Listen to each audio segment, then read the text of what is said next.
YouTube തുടങ്ങിയതിന് ശേഷം എനിക്ക് ആദ്യമായിട്ട് യൂട്യൂബിൽ നിന്ന് കിട്ടിയ ഫ്രണ്ടാണ് ഇതാ ഇവള്. ആദ്യം എനിക്ക് കമന്റിലൂടാണ് കേട്ടോ ആളെ പരിചയം. പിന്നീട് അത് ഇൻസ്റ്റഗ്രാമിലൂടായി. പിന്നെ അങ്ങോട്ടും ഇങ്ങോട്ടും നമ്പർ കൈമാറി. അന്ന് മുതൽ ഇന്ന് വരെ ഫോണിൽ മാത്രമേ ഞങ്ങൾ സംസാരിച്ചിട്ടുള്ളൂ. ആദ്യം വല്ലപ്പോഴും വിളിക്കും, പിന്നീട് അത് ആഴ്ചയിൽ ഒന്നായി, പിന്നീട് ഡെയിലി ആയി. ഇപ്പം ദിവസം ഒരു 2-3 വട്ടമെങ്കിലും വിളിക്കും. ഞങ്ങൾ അങ്ങോട്ടും ഇങ്ങോട്ടും കാര്യങ്ങളെല്ലാം ഷെയർ ചെയ്യും കേട്ടോ. അപ്പം എനിക്ക് തൃശ്ശൂർ വരേണ്ട ഒരു കാര്യം ഉണ്ടായിരുന്നു. അപ്പോൾ ആളടുത്ത് പറഞ്ഞപ്പം ആൾ അവിടെ വന്ന്. അപ്പം നമ്മുടെ കാര്യങ്ങളൊക്കെ കഴിഞ്ഞതിന് ശേഷം നമുക്ക് അവിടെ കുറച്ച് നേരവും കൂടെ ഇരിക്കണമായിരുന്നു. കാരണം ട്രെയിൻ വൈകിട്ടായിരുന്നു കേട്ടോ. അപ്പം ഞാനും ഉമ്മായും കൂടെ ആയിരുന്നു പോയത്. പിന്നെ എങ്കിൽ അവിടുത്തെ സൂവിൽ പോകാമെന്നും പറഞ്ഞ് കൊണ്ടുവന്ന് കാണിച്ചാ. ചെന്നപ്പോൾ ഉണ്ട് കുറേ മാനും പിന്നെ മ്ലാത്തയോ ഏതോ ഒരു സംഭവം മാത്രമേ ഉള്ളായിരുന്നു, വേറെ ഒന്നുമില്ലായിരുന്നു. അതായത് ഇവിടുന്ന് മാറ്റിയാട്ടോ അവർ വേറെ എവിടെയോ മാറ്റിയിട്ടുണ്ട്. പിന്നെ ആളുടെ മോളും ഉണ്ടായിരുന്നു പാത്തു. ഞാനാണെങ്കിൽ ചില കാര്യത്തിനൊക്കെ ഭയങ്കര ലക്കി കേട്ടോ. എനിക്ക് നല്ല കുറേ ഫ്രണ്ട്സ് ഉണ്ട്. അതായത് നമ്മുടെ കാര്യങ്ങളൊക്കെ പറയാനും കേൾക്കാനും നമ്മളെ തിരുത്താനും വഴക്കു പറയാനും ഒക്കെ അവകാശമുള്ള കുറേ നല്ല ഫ്രണ്ട്സേ. പിന്നെ ഇതാണ് ഏതോ ഒരു കൊട്ടാരം പറഞ്ഞായിരുന്നു, തൃശ്ശൂർ ചക്രവർത്തിയുടെയോ എനിക്കറിയത്തില്ല കേട്ടോ. ഇതിനകത്ത് ഒരു ചേച്ചി പറഞ്ഞു തരും, ശക്തൻ തമ്പുരാൻ.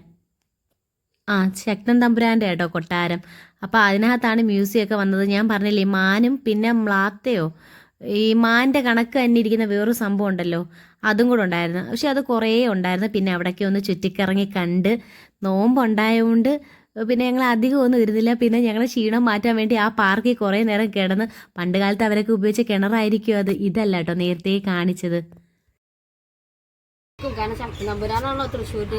അവരുടെ കുറെ ആൾക്കാരുണ്ടല്ലോ, അവർക്കൊക്കെ ഇതിന്റെ അപ്പുറത്ത് വേറെ ഒന്നുണ്ടല്ലോ. അപ്പുറത്തൊന്നുണ്ട്. അതിൽ ഇതിങ്ങനെയല്ല, കൊട്ടാരവും അങ്ങനെ കുറേ നേരം വർത്താനമൊക്കെ പറഞ്ഞു കേട്ടോ. ഞങ്ങൾ വെളുപ്പിന് 3 മണിക്കായിരുന്നു ട്രെയിൻ കയറിയത്. പിറ്റേന്ന് ഒരു 10-10:30 ആയപ്പോഴാട്ടോ തൃശ്ശൂർ വന്നത്. പിന്നെ കുറച്ച് ലവ് ബേഴ്സ് ഒക്കെ ഉണ്ടായിരുന്നു. പിന്നെ നമ്മുടെ വീഡിയോ കാണുന്ന കൂട്ടുകാർ ആദ്യമായിട്ട് കാണുമെന്നെങ്കിൽ ഒന്ന് കമൻറ്റും ലൈക്കും സപ്പോർട്ടും ഒക്കെ ചെയ്യണേ. സത്യം പറഞ്ഞാൽ ഇവളെ കണ്ട സന്തോഷത്തിൽ ഞാൻ വീഡിയോസ് ഒന്നും എടുത്തില്ലെന്നല്ല, ഞാനൊരു ഷോർട്ട് വീഡിയോ മാത്രമേ എടുത്തിട്ടുള്ളായിരുന്നു. അപ്പോൾ അവൾ പറഞ്ഞു ഇവളൊരു യൂട്യൂബർ ആണല്ലോ, അവൻ പറഞ്ഞു എടി നമുക്കിതൊരു ലോങ് വീഡിയോ ആക്കാമെന്നും പറഞ്ഞ് ഞങ്ങൾ 2 പേരും വീഡിയോ എടുത്തിട്ടുണ്ടായിരുന്നു കേട്ടോ. പിന്നെ ഇതറിയാമല്ലോ, ഇത് പീരങ്കിയാണെന്ന് തോന്നുന്നു, എനിക്കറിയാൻ വയ്യ. പണ്ട് അയൽ രാജ്യങ്ങളൊക്കെ ആയിട്ട് എന്തെങ്കിലും പ്രശ്നമുള്ളപ്പോൾ ഇത് വഴിയായിരിക്കും വെടിയൊക്കെ ഉതിർത്തുന്നത്. എന്തായാലും അവിടെ അത് സേഫാക്കി ആയിട്ട് വെച്ചിട്ടുണ്ട്. ഞാൻ വീട്ടിൽ വന്ന് തുമ്പിയൊക്കെ കാണിച്ചു കൊടുത്ത്. എൻ്റെ മക്കളൊക്കെ ഇത് ആദ്യമായിട്ട് കേട്ടോ കാണുന്നത്. പിന്നെ ഇവരാണെങ്കിൽ വരാൻ വേണ്ടി നിന്നിട്ടുണ്ടായിരുന്നു എൻ്റെ കൂടെ.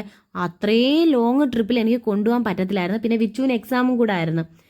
പിന്നെ ഞാൻ പറഞ്ഞില്ലേ കുറേ മാനൊക്കെ ഉണ്ടായിരുന്നെന്ന്. പിന്നെ അതിൻ്റെയൊക്കെ ഒരു ഫോട്ടോ എടുത്ത്, പിന്നെ മാൻ മാത്രമല്ല ഒട്ടകപക്ഷിയുടെ കണക്കൊരു സംഭവം കൂടെ അവിടെ ഉണ്ടായിരുന്നേ. പിന്നെ തിരിച്ച് ഞങ്ങൾക്ക് വൈകിട്ട് 3:45 ട്രെയിന്. ഒരു 2:15 ആയപ്പോഴത്തേക്കും ഞങ്ങൾ ഇവിടെ നിന്ന് ഇറങ്ങി. ഞങ്ങൾ 2 ഓട്ടോയിലാട്ടോ പോയത്. ഞങ്ങൾ 3 പേരും കൂടെ ഒരുമിച്ച് ഓട്ടോയിൽ പോയി അവളെ ബസ് സ്റ്റാൻഡിൽ ഇറക്കി. ഞങ്ങൾ നേരെ റെയിൽവേ സ്റ്റേഷനിൽ ഇറക്കി. കുറച്ച് നേരം അവിടെ ഒന്ന് ഇരിക്കേണ്ട വന്ന്. അപ്പോഴത്തേക്കും നമ്മുടെ ട്രെയിനൊക്കെ വന്ന് തിരിച്ച് കൊല്ലത്ത് എത്തിയപ്പോഴത്തേക്കും മണി 9 കഴിഞ്ഞ്. കുറേ നേരം ട്രെയിൻ അവിടെയൊക്കെ പിടിച്ചിട്ടുണ്ടായിരുന്നേ. നല്ല ഗാർഡൻ ആയിരുന്നു, എന്തോ ഒരു ഭംഗിയായിരുന്നു. വില കൂടിയ ചെടികളൊക്കെ ഇഷ്ടം പോലെ അവിടെ ഉണ്ടായിരുന്നു. വേറെ വല്ല സ്ഥലത്ത് വരുന്നെങ്കിൽ ഞാൻ ഓർണമെങ്കിൽ എങ്ങനെയെങ്കിലും എടുത്തേനെ.